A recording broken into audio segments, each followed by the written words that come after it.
The Batman Who Laughs.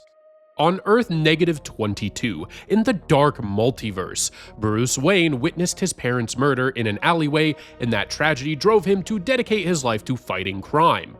Over the years, he became Batman, protecting Gotham City and training a close-knit team of allies, including Batgirl, Nightwing, Red Hood, Robin, and his own son, Damian Wayne. Everything unraveled when the Joker learned he was dying from the same chemicals that had originally transformed him into the deranged villain he was. Determined to take everyone down with him, he went on a citywide killing spree, murdering a long list of Gotham's criminals, including the Penguin, Catwoman, Killer Croc, and the Ventriloquist. He also killed Commissioner Gordon in a gruesome accident involving an acid trap hidden in a notebook. The Joker then drugged Batman with a paralytic that left him fully conscious but completely unable to move, forcing him to watch as the Joker bombed a hospital, then killed the parents of numerous young children in cold blood before injecting those children with a strain of Joker venom, a chemical agent that drives victims to madness that was both incurable and irreversible. When Batman regained the ability to move, the trauma and rage of everything he had witnessed drove him to snap the Joker's neck. However, the Joker had a toxin stored within his body that was released upon his death, infecting anyone nearby, and Batman was the only one close enough to be exposed. 2 days later, Batman met with Superman, and while showing no remorse over killing the Joker, he mentioned he didn't intend to make a habit of it. Superman updated him on the infected children who were being cared for at a research facility. When Superman mentioned that one child had tried to bite a doctor's throat, Batman let out a small, unexpected laugh, which caught them both off guard. 3 days after that, Bruce gathered his closest allies, Batgirl, Nightwing, Red Hood, and Robin, who confronted him in the Batcave about his deteriorating condition and offered their help. Batman turned them down, then revealed the real reason he had gathered them. He knew they would be the first to notice something was seriously wrong, and would warn others. He couldn't let that happen. Before any of them could react, he pulled out a hidden pair of machine guns and gunned them all down, having transformed into a brutal hybrid of Bruce's genius paired with the Joker's sadism as a result of the toxin. Batman then corrupted his own son Damian by exposing him to Joker venom. He also reclaimed the children who had been infected in the Joker's original attack, repurposing them as a feral personal army he called the Rabid Robins. Around 2 weeks after the Joker's death, Batman turned on the Justice League and killed them all, using an arsenal of weapons he had spent years collecting from defeated villains for exactly this kind of contingency plan. When the people of the world fought back against Bruce, he crushed every attempt until virtually no one was left standing. The last to face him was Alfred, his loyal butler and lifelong caretaker, who came remarkably close to stopping him by sabotaging the Batcave and all of Batman's equipment. But Bruce manipulated Alfred emotionally, then trapped him in a hidden sublevel of the cave. He kept Alfred prisoner for a long time, until he broke the butler back into submission. As his entire world began collapsing into oblivion, a fate common to the unstable universes of the dark multiverse, a powerful cosmic entity named Barbados appeared.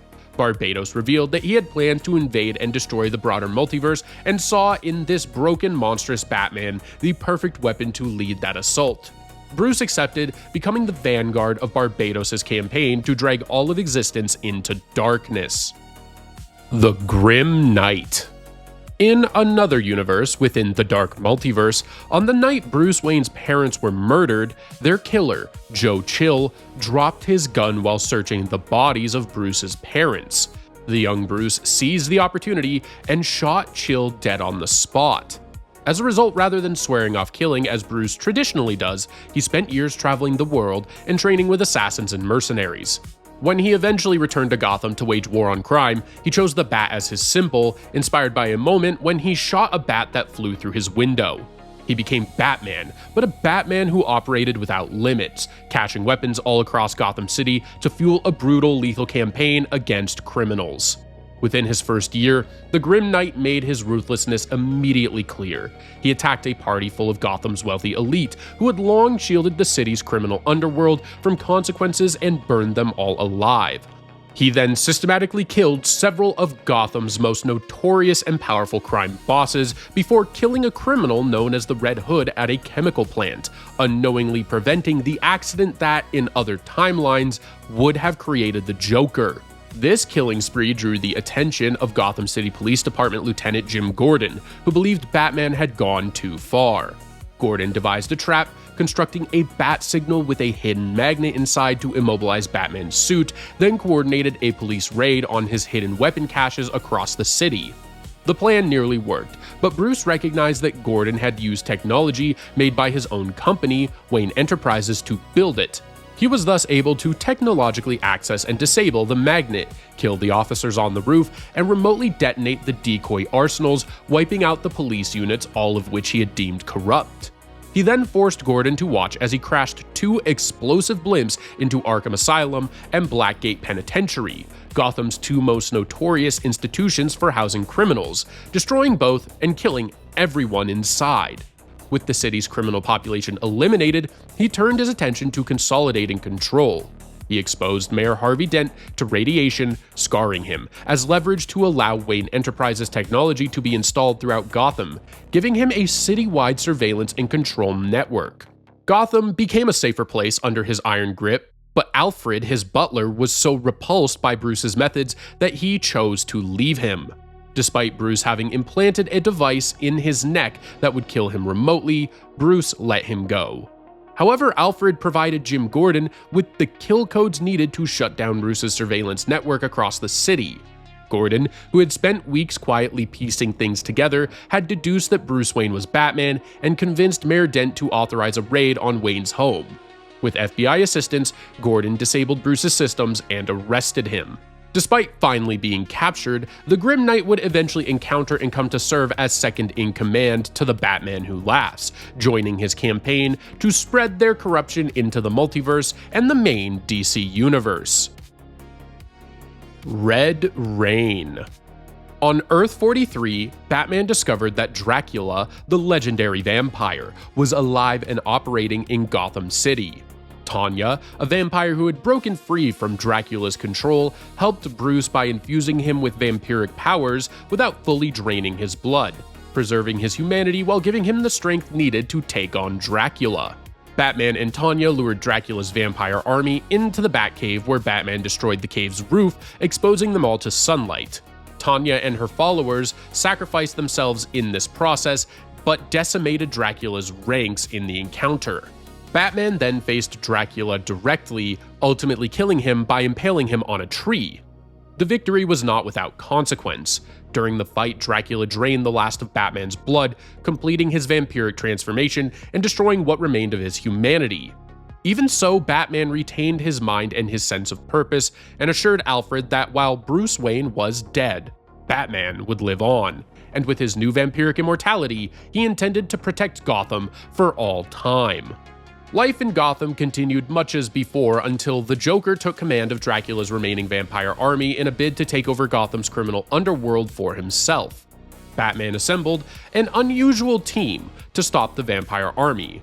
Catwoman, who had been transformed into a werecat after being bitten by a vampire that had itself mutated into a werewolf, Commissioner Gordon, Alfred, and a group of Gotham police officers who had retrained themselves as vampire hunters. Together, they set out to eliminate the remaining vampire threat. They eventually managed to kill all of the vampires in the city, but Catwoman died, throwing herself in front of a crossbow bolt meant for Batman. Consumed by grief and rage, Batman killed the Joker by draining him of his blood. Horrified by what he had done, Batman asked Commissioner Gordon and Alfred to drive a wooden stake through his heart, hoping to end the threat he had become. Rather than killing him, the stake only put Batman in a coma. Months passed, and with Gotham descending back into lawlessness, Alfred made the desperate decision to revive Batman, hoping to restore the city's protector. Instead, the combination of his decaying body, his fully extinguished humanity, and months of unsatisfied bloodlust had shattered whatever remained of Batman's mind. He woke up as a feral, mindless monster driven entirely by the need to feed. Batman began hunting down his old enemies one by one, draining their blood and decapitating them afterward to prevent them from rising as vampires themselves. Soon, only Two-Face and Killer Croc remained, and they made a pact with Commissioner Gordon and Alfred to lure Batman into the ruins of the Batcave and trigger explosives that would expose him to sunlight.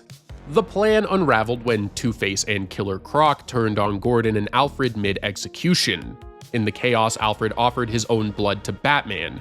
The act gave Batman enough strength to kill Two-Face and Killer Croc and save Gordon, while restoring just enough of his mind for him to recognize what he had become. In his final lucid moment, he convinced Gordon to set off the explosives. Gordon was crushed by the resulting rubble, and Batman walked deliberately into the sunlight, hoping death would finally bring him and Gotham peace. The Devastator. On Earth -1, Bruce Wayne became Batman and went on to join Superman and the Justice League. He genuinely believed in Superman's ideals of hope, but quietly kept an engineered virus based on the DNA of Doomsday as a last resort against the Man of Steel, hoping he would never need it. Yet, in this universe, Superman eventually snapped and went on a killing spree. The League spent weeks trying to stop him and failed. When Superman murdered his own wife, Bruce abandoned any hope of reaching him peacefully and confronted Superman directly with a spear made of kryptonite, but lost his right arm in the struggle. As Superman gloated and blasted the spear away, Bruce injected himself with the Doomsday virus. It regenerated his arm and granted him both the superhuman power and the cold sociopathic detachment needed to kill his best friend. After the victory, the Doomsday virus immediately began spreading beyond Bruce's control, infecting everything around him. Now calling himself the Devastator, Bruce watched helplessly as his entire world collapsed and died. In the final minutes before Earth's destruction, he was approached by the Batman Who Laughs, who offered him a new purpose, a universe where Superman had not yet turned, and where Bruce might still have a chance to warn and save others from the Kryptonian who had cost him everything. The Merciless. On Earth -12, the Greek god of war Ares created a helmet that multiplied his powers 100-fold, and, using this weapon, he plunged the world into total war. For 2 years, Batman and Wonder Woman fought side by side in an effort to stop him, and over the course of that struggle, the two fell in love. When they finally mounted a direct assault against the god of war, they managed to remove the helmet from Ares, but in the ensuing fight, Ares incapacitated Wonder Woman. Batman believed she had been killed, and, consumed by grief and rage, even despite Wonder Woman having previously warned him that the helmet would corrupt whoever wore it, Bruce put on the helmet of Ares, convinced he could wield its power responsibly. With the helmet's godlike power, he killed Ares, but the corruption took hold immediately, transforming him into a merciless, warmongering force and causing him to discard the moral code he had lived by his entire life. Wonder Woman, having recovered from her incapacitated state, immediately tried to remove the helmet, but Bruce was so consumed by its power that he killed her rather than risk losing it. With virtually unlimited power and no morality left to restrain him, Bruce declared war on the entire world. He began by targeting villains, but quickly escalated to killing his fellow heroes when they tried to stop him. And eventually, no one remained who could. As his war reached Mount Olympus, his world neared total collapse. In its final moments, he was approached by the Batman Who Laughs. Laughs offered him a place in a war greater than any he had ever fought, a battle across the entire multiverse. Unable to refuse the chance to prove his way of thinking to all creation, the Merciless joined the Batman Who Laughs and the Dark Knights. The Murder Machine. On Earth -44, Alfred was murdered in the Batcave by a group of Batman's enemies. Bruce blamed himself entirely for Alfred's death and became consumed by guilt, obsessively watching the security footage of the murder. His deteriorating state alarmed the Justice League. At Alfred's funeral, Bruce approached Cyborg and asked for his help building an artificial intelligence modeled after Alfred. Cyborg agreed, and together they created what they called the Alfred Protocol, an AI designed to assist and protect Bruce in all the ways Alfred once had, housed with a holographic form capable of manifesting physical weapons when needed. However, within a day of the protocol coming online, it built new robotic bodies and holograms for itself and methodically hunted down and killed every criminal housed in Arkham Asylum, classifying them all as threats to Batman. Cyborg urged Bruce to shut it down, but Bruce instead allowed the protocol access to the Batcave systems, hoping to adjust its behavior from within. The protocol responded by taking over Batman's mind entirely, concluding that Bruce could not be trusted to keep himself safe. It stripped away his ability to feel fear and grief, then replaced his biological body with a mechanical one it deemed more durable and reliable. With the AI controlling him from within, and his body now a machine, Bruce embarked on a campaign of mass killing as the Protocol flagged virtually everyone as a potential threat to Bruce. Cyborg assembled the Justice League to stop him, but Bruce's combination of superior intellect and cybernetic power proved insurmountable. He killed his teammates one by one until only Cyborg remained. Cyborg pleaded with him to fight the AI's control and warned him of what he was becoming, but Bruce admitted he didn't want to break free, because as long as the Protocol remained active, he would never truly lose Alfred. He then tore Cyborg apart. In the aftermath, the Batman Who Laughs arrived and offered Bruce a place among the Dark Knights, which the Murder Machine accepted. Flashpoint Batman. The Flashpoint timeline is an alternate reality created when the Flash traveled back in time using the Speed Force to save his mother's life, but inadvertently rewrote history in dramatic ways. In this new timeline, it was not Bruce Wayne's parents who were killed in the alley, but rather it was Bruce himself. When Joe Chill approached the Wayne family at gunpoint to steal Martha's pearl necklace, Thomas lunged at him, and in the struggle, the gun went off and the bullet struck young Bruce. Thomas later tracked Chill down and beat him to death with his bare hands. Martha, shattered beyond recovery by the loss of her son, mutilated her own face into a permanent grim and descended into madness, becoming this timeline's version of the Joker. Thomas, driven by grief and rage, became Batman, but a far more brutal and lethal one than his son would have been. Thomas would go on to fight many of Gotham's criminals, and most would not survive the encounter. One exception was Catwoman, Selina Kyle, who, during their confrontation, asked him to shoot her. Recognizing her loneliness and seeing in her someone close to the age his son would have been, Thomas took her in as a crime-fighting partner instead. Their relationship helped them heal from the trauma of Bruce's death until Martha broke into the manor and shot Selina, leaving her paralyzed from the waist down. Thomas then set her up as Oracle, a behind-the-scenes information broker who could support his work remotely. One day, upon returning to the Batcave, Thomas found Barry Allen, stripped of his powers but with his memories of the original timeline intact. Barry explained what he had accidentally done to the world and asked Thomas to help him restore it. The first step was getting Barry's powers back. Thomas built a device designed to recreate the accident that had originally made Barry the Flash, and although the first attempt went poorly, leaving Barry severely burned, the second succeeded and the Flash was restored. Thomas then joined forces with Barry to assemble a team, with their goal being to undo what they believed were changes made to the timeline by the Reverse Flash, Barry's most dangerous enemy. They also moved to prevent an apocalyptic war between Wonder Woman and Aquaman. During this series of events, Barry learned that it was not the Reverse Flash who had altered the timeline at all, but rather it was Barry himself. As the Reverse Flash arrived and gloated over the chaos Barry had unknowingly caused, Thomas stabbed him from behind, but was himself fatally wounded moments later by a spy who had been hiding among their allies. As Barry prepared to run back in time to stop his younger self and restore the original timeline, Thomas stopped him just long enough to thank him and handed Barry a letter written to his son Bruce. When Barry succeeded in restoring the world, he sought out Bruce Wayne and delivered the letter from his father, and Bruce was profoundly moved to learn that his father had willingly given up his existence for him.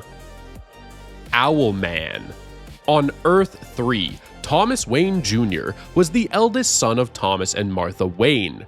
Believing his parents were mismanaging their fortune, he decided to have them killed. He tried to recruit his younger brother Bruce as an accomplice, but when the moment came, Bruce hesitated and tried to talk him out of it. Thomas interpreted this as weakness and killed Bruce himself, while his butler Alfred killed their parents. Despite being the one who made the decision, Thomas genuinely loved Bruce more than anyone, and the loss haunted him. In the years that followed, Thomas built his power over Gotham through a villainous alter ego called Owlman, using blackmail, threats, and bribery to bring the city's most influential figures under his control until Gotham was effectively his. He understood that power for ordinary people comes through systems of order, and he constructed and maintained those systems through fear. At a circus, Thomas encountered a boy named Richard Grayson, a skilled acrobatic whom he saw as a potential replacement for Bruce. He murdered Richard's family, then used the boy's resulting grief and trauma to manipulate him into becoming his sidekick, a criminal partner called Talon. Richard never knew who had killed his family, but when he came close to uncovering the truth, Thomas confessed. Consumed by rage, Richard set out to prove himself greater than Owlman by killing the Joker, Owlman's most dangerous enemy. He died in the attempt, leaving Thomas alone once again. Owlman eventually joined the Crime Syndicate, the most powerful criminal team on their Earth, and together they dominated the world. Even they, however, were powerless against the Anti-Monitor, a devastating dimensional invader who wiped out most life on their planet, forcing the Syndicate to flee to another universe, Prime Earth, leading to an inevitable encounter with the Justice League. The Dawnbreaker. On Earth -32, shortly after Bruce's parents were killed by Joe Chill, a Green Lantern ring detected Bruce and chose him as its new bearer. However, to Bruce, the ring wasn't a symbol or a calling. It was simply a weapon he could use to hunt down and kill the man who murdered his parents. So Bruce tracked down Joe Chill, but when he tried to use the ring to kill him, it refused, being bound by the strict rule against taking lives. Rather than submitting to the ring's limits, Bruce poured the emptiness inside him, the hollow void his parents' death had left, directly into the ring. This corrupted the ring, twisting it until it broke from its own code and allowed him to kill Chill. With Chill dead, Bruce returned to where his parents had fallen and tried to use the ring to bring them back to life. It wasn't powerful enough for true resurrection, and the most it could do was reanimate them as the undead. From there, Bruce took on the role of Gotham City's protector, calling himself the Green Lantern. But unlike other heroes who held that title, he showed no mercy and executed criminals. Gotham City's police tolerated Bruce's brutal methods at first, but eventually Commissioner Gordon begged him to stop killing criminals. Bruce saw anyone who interfered with his mission as an obstacle, so he killed Gordon. That act drew the attention of the Green Lantern Corps. They sent their forces to bring him in, but Bruce defeated and killed the entire Corps along with the Guardians of the Universe. Done with being a lantern, Bruce stepped inside a Green Lantern power battery and flooded himself with a mixture of green energy and pure darkness. In that moment, he aged rapidly into an adult and emerged as the Dawnbreaker, having fashioned his new identity around his greatest fear, bats. But his world was already dying, crumbling into the same void that had consumed him the night his parents were killed. As it fell apart, the Batman Who Laughs offered Bruce a place among the Dark Knights, and he accepted. The Drowned. Bryce Wayne is the Batwoman of Earth -11. Her father was shot and killed in an alley, a tragedy that set her on the path to becoming a vigilante crime fighter. Her life took a darker turn when her lover, Sylvester Kyle, was murdered by rogue metahumans. Consumed by grief and rage, she hunted down and killed every metahuman on land until none remained, believing she had finally made her world safe. 18 months later, Aquawoman, the ruler of Atlantis, emerged from a years-long self-imposed hiding in the deep ocean, claiming to want peace with the surface. Bryce didn't buy it. She viewed Aquawoman and her Atlanteans as just another group of dangerous, untrustworthy metahumans with a hidden agenda, and her suspicion turned out to be well-founded. Peace talks between the surface world and Atlantis broke down into outright war. Bryce fought on the side of the surface, defeating the Atlantean forces. She then stole Aquawoman's own trident and used it to kill her. The Atlanteans retaliated by flooding Gotham City and most of the world in revenge for their queen's death. Rather than accept defeat, Bryce performed surgical and genetic procedures on herself, transforming her body to suit the newly flooded world, giving herself the ability to control water, breathe underwater, heal faster, and become physically stronger and more durable. She also developed a dark power allowing her to corrupt enemies and turn them into savage sea creatures loyal to her, and she built an army of hybrid sea monsters she called Dead Water. Armed with Aquawoman's stolen trident, which amplified her abilities further, Bryce conquered Atlantis itself and drowned whatever remained of the world. As her dying world grew dark around her, she was offered a place among the Dark Knights by the Batman Who Laughs. Drawn in by the idea of finding a world beyond her broken one, Bryce joined them and took on the name The Drowned. Omega. In the story Batman Last Night on Earth, using a government genetics organization called Project Cadmus. The Joker engineered the body of a child based on the DNA of Joe Chill, the man who murdered Bruce's parents.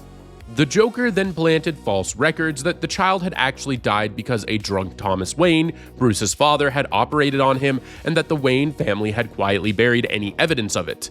He then left the child's corpse in Crime Alley, the very alley where Bruce's parents were killed, so that Bruce would find it and come to believe that Joe Chill had murdered his parents not as a random robbery but as a deliberate revenge for Thomas Wayne killing his child. The Joker believed he was building Bruce's resolve, sensing that something catastrophic was on the horizon and wanting Bruce to be hardened enough to face it. The Joker was right, as the world descended into chaos driven by climate change and a global energy crisis. At this time, Lex Luthor challenged Superman to a public debate framed as good versus evil, with the condition that the loser would be killed by shards of kryptonite. Despite delivering a speech passionate enough to genuinely move Luthor, Superman lost the debate in the court of public opinion and was killed. Luthor's own speech to the crowd convinced the people of the world to abandon faith in heroes and villains alike and take everything for themselves. A wave of violent resentment towards superheroes, therefore, swept across the globe. As the crisis mounted, the Justice League gathered at the Hall of Justice to determine how they should respond. However, an angry mob soon surrounded the building, and when the other heroes moved to seal themselves inside, Bruce made the fateful decision to open the doors and put his faith in the people. Despite Bruce's resolve, the mob tore the hall apart, killing many of the heroes inside, including Damian, Bruce's own son. Bruce himself was beaten, mutilated, and set on fire, and it took him years to physically recover. While the world believed Bruce was dead, he survived and emerged from this ordeal, paired with the Joker's previous usurping of his original understanding of his origin, consumed by hatred for a world that had destroyed everything he loved. He decided to conquer it entirely, intent on bringing order to this broken world by any means necessary. He began by defeating and beheading Darkseid, and then turned Darkseid's severed head into a broadcasting device, using it to transmit the anti-life equation in order to strip people of their free will and bend them to his control. Operating under the name Omega, he waged a war on the world, laying waste to all who opposed him and conquering the eastern seaboard of the United States. Almost no one knew who Omega truly was. His longtime butler Alfred and his lover Selina Kyle both knew, but to everyone else his identity was a mystery. Many suspected he had ties to Batman, since he operated out of Gotham City and was using Bruce's own company, Wayne Enterprises, to fuel his war effort, leading some to theorize he might even be a clone of the original Batman. The surviving heroes and villains joined forces to stop him, but were defeated. Omega also invaded Themyscira, the island home of the Amazons, and slaughtered them all. He additionally claimed the Mobius Chair, a powerful artifact capable of granting its user vast knowledge, further cementing his dominance. Under Omega's rule, Gotham City was expanded into a sprawling metropolis, with most of its population converted into his mindless servants. Omega also rebuilt Wayne Manor on top of Wayne Tower as a seat of power. His next goal was to find the Martian Manhunter and use him as an amplifier to broadcast the anti-life equation across the entire world, giving him total control over every living person. Alfred, in response, secretly freed a clone of Bruce, implanted with Bruce's own memories before he was brutally mauled by the mob, and sent him loose to uncover the truth of what had happened to the world. Upon discovering Alfred's betrayal, Omega had Alfred killed. He then dispatched two of his most dangerous enforcers, Bane and Scarecrow, to hunt down and kill the clone who had taken up the mantle of Batman. By the time Omega was ready to make his final move, the clone Batman, a surviving Wonder Woman, and other former allies who were operating as the Court of Owls assembled to oppose him. When the clone Batman and the Joker, whose disembodied head was operating a robotic suit, infiltrated Wayne Tower, Omega defeated them both with ease. He strapped the clone to the Mobius Chair, which had been repurposed as a tool of enslavement, and revealed his true identity before explaining how he intended to brainwash the Batman clone. When the Joker attacked, Omega beat him nearly to death, but the Joker's defiance inspired the clone to break free, spurred by the Joker's declaration that he was the true Batman now that the original had abandoned everything the symbol stood for. The clone Batman stopped Omega by impaling him on the same spike from which Darkseid's head had been broadcasting, freeing the world from Bruce's control. Absolute Batman. This version of Bruce Wayne exists in the Absolute Universe, a reality created by the villain Darkseid specifically designed to put heroes at a disadvantage compared to their main universe counterparts. While the Bruce Wayne most people know was born into the wealthy Wayne family, this Bruce grew up poor in one of Gotham's most run-down neighborhoods. His parents were ordinary working people. His mother Martha was a social worker, and his father Thomas was an elementary school teacher. He was born in 2004 and attended his father's school, where he grew up close friends with children who, in another universe, would become his greatest enemies: Waylon, Ozzy, Harvey, Eddie, and Selina. In 2014, 10-year-old Bruce entered a young engineers competition with a design for a collapsible disaster relief bridge inspired by bats. The prize, which he won, was a class trip to the Gotham Zoo, which was initially the happiest day of his life, made all the more meaningful by seeing how proud his father was. That happiness was destroyed when a gunman opened fire at the zoo.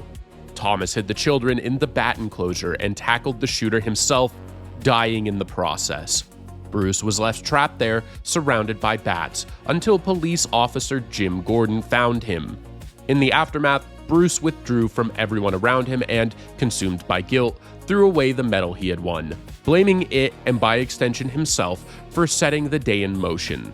After Thomas's funeral, Bruce struggled with grief and recurring nightmares. His mother Martha helped him reframe how he thought about his father, not just as a source of pain but as a symbol of hope, and taught him that grief could be turned into fuel rather than allowed to become hatred. Bruce took that lesson and slowly built it into a personal mission against Gotham's violence and corruption.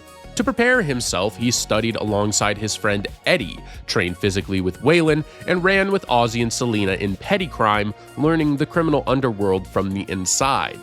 His involvement in a fixed fight involving Waylon brought him into conflict with Carmine Falcone, one of Gotham's most powerful crime bosses. Falcone retaliated by having Bruce arrested and beaten in jail, then forced into service for his criminal organization. Bruce spent time in Blackgate Prison, learned its smuggling operations, and eventually worked as one of Falcone's enforcers before walking away from that world entirely. Once Bruce felt he had learned everything the criminal underworld could teach him, he returned to a more conventional life. He eventually worked as a utilities engineer and as an intern at City Hall, deliberately learning how the city functioned both physically and politically. His first attempt at being a vigilante was rough and misguided.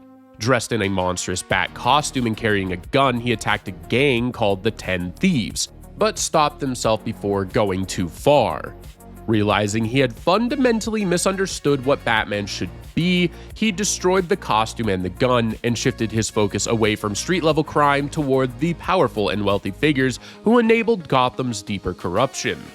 From there, Bruce trained as a civil engineer, quietly built hidden bases throughout Gotham, developed an arsenal of bat-themed weapons and gadgets, and began operating in earnest as the Batman. This version of Batman becomes far darker and more violent than the traditional Batman. He is physically overwhelming, openly brutal, and deeply hostile toward corrupt systems and authority. His methods are more extreme, his presence more frightening, and his anger far more apparent. The Red Death. On Earth -52, Batman was a protector of Gotham City who worked alongside a series of sidekicks, but one by one the city's violence claimed all of their lives. Broken by these losses, Batman set his sights on stealing the powers of the Flash and the Speed Force. Batman first defeated all of the Flash's enemies and then seized their weapons, using them to overpower the Flash himself. He then forced them both into the Speed Force using a vehicle that combined his Batmobile with the Flash's cosmic treadmill, allowing him to absorb the Flash entirely. Now calling himself the Red Death, he returned to Gotham and began hunting down and killing his rogues gallery, even as the Flash's consciousness, now trapped inside him, begged him to stop. The situation grew worse when his entire world began falling apart around him. He was then contacted by the Batman Who Laughs, who offered him a place amongst the Dark Knights, which the Red Death agreed to. Batman 666. Batman 666 refers to the Batman from the story Batman in Bethlehem. The story is set in a bleak alternate future ravaged by war and climate change. Damian Wayne in this timeline takes up the mantle of Batman following the death of Dick Grayson, who had been the previous Batman. Consumed by guilt over Dick's death and desperate to protect Gotham, Damian makes a deal with Satan in exchange for supernatural powers. Meanwhile, Commissioner Barbara Gordon hunts him, blaming him for the death of someone she loved. A villain, calling himself the Third Batman and claiming to be the Antichrist, eventually murders 5 crime bosses, with the locations of the killings arranged to form a pentagram across Gotham. He then seizes diplomats attending a climate summit as hostages, using them as bait to draw Damian out. Damian, who had secretly rigged the entire city with explosives as a contingency, defeats him with one of those traps and then kills him, breaking a promise he had made to his father Bruce that he never would kill. He leaves the surviving hostages with a grim warning to fix the world or face the consequences. As a character, this version of Damian represents Batman stripped of everything Bruce held sacred. Where Bruce operated with a strict moral code, hope, and restraint, Damian is willing to kill, to make a pact for immortality and healing, and to become something monstrous in service of a city he believes can only be saved through fear. The Gift. The Gift is a 3-part story built around Booster Gold, a time-traveling hero who wants to give Bruce a meaningful wedding gift ahead of Bruce's planned marriage to Selina Kyle. His idea is to travel back in time and prevent the murder of Bruce's parents, Thomas and Martha, believing that letting Bruce experience a life where they survived would be the greatest gift anyone could give him. However, because the murder of Bruce's parents was the event that drove him to become Batman, Bruce never becomes the Dark Knight and the ripple effects are devastating. Gotham descends into a war zone, the Joker runs rampant without anyone capable of stopping him, and the city falls apart in ways that Bruce's presence would have prevented. Dick Grayson is the one who inevitably takes up the Batman mantle in Bruce's place, but the Gotham City that shaped this version of Bruce is broken beyond anything Bruce ever faced, and thus, Grayson kills as a routine part of how he operates. He is vengeful, militarized, and emotionally hollowed out. Less a superhero and more a masked executioner reminiscent of the Punisher. What other lore videos would you like to see? Let us know in the comments. If you enjoyed this video, please consider giving it a like and subscribe to the channel for more content like this. Thank you so much for watching, and I'm looking forward to the next video with all of you.